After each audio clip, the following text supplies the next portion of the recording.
دۆناڵد ترامپ سەرۆکی ئەمریکا دەستی کردووە بە گۆڕانکاریکردن لە ژمارەیەک پۆستی ئەمنی لە پنتاگۆن و ژمارەیەک دامەزراوەی دیکەی ئەمنی. لەو چوارچێوێشدا بە تویتێک مارک ئیسپەر وەزیری دەرەوەی بەرگری لە پۆستەکەی دوور خستەوە. بە پێی میدیاکانی ئەمریکا دەنگۆی ئەوە هەیە ترامپ پێش کۆتایی هاتنی ماوەی سەرۆکایەتەکەی کۆمەڵێک گۆڕانکاری گرنگ لە FBI و CIA ئەنجام بدات و بەرپرسەکانیان بە کەسانی نزیک لە خۆی پڕ بکاتەوە.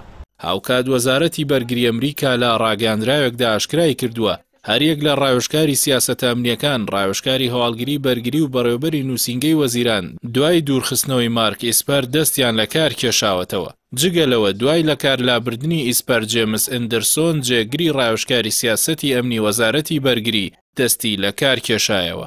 لە کاتێکدا چاوەڕوان دەکرێت ژمارەیەکی زیاتر لە بەرپرسانی پنتاگۆن لە کارەکانیان دوور بخرێنەوە.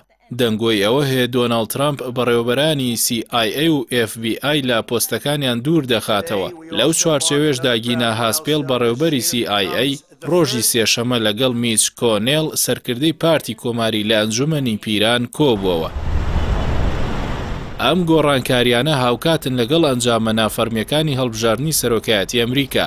هەرچەندە تا ئێستا ئەنجامە فەرمیەکانی هەڵبژاردنە سەرۆکایەتەکەی ئەمریکا ڕانەگەێنراون، بەڵام بەپێی ئەنجامە نافەرمیەکان جۆ بایدن کاندیدی پارتی دیموکرات هەڵبژاردنەکانی بردووەتەوە و لە بەرامبەردا دۆناڵد ترامپ داوای یاسایی لەسەر پرۆسەی جیاکردنەوەی دەنگەکانی چەند ویلایەتێک پێشکەش کردووە.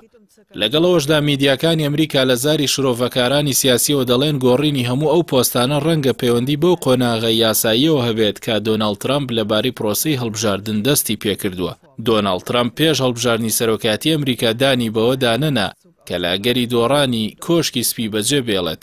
بۆیە جۆرێک ترس و دڵڕاوچێ لەناو هاوڵاتیانی ئەمریکادا دروست بوو و ترسیەوەیان لێنیشتووە کە ئاڵۆزی و پشێوی لە وڵاتەکەیان سەر هەڵبدات.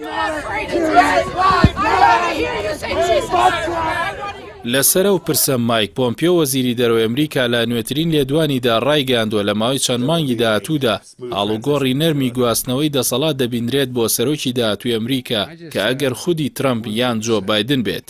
هاوکات ژمارەیەک میدیای ئەمریکی باسییان لەوە کردووە ئەگەری ئەوە هەیە ترامپ لە دوایین ڕۆژەکانی دەسەڵاتیدا گورزی سەربازی لە کۆماری ئیسلامی ئێران بوەشێنێت.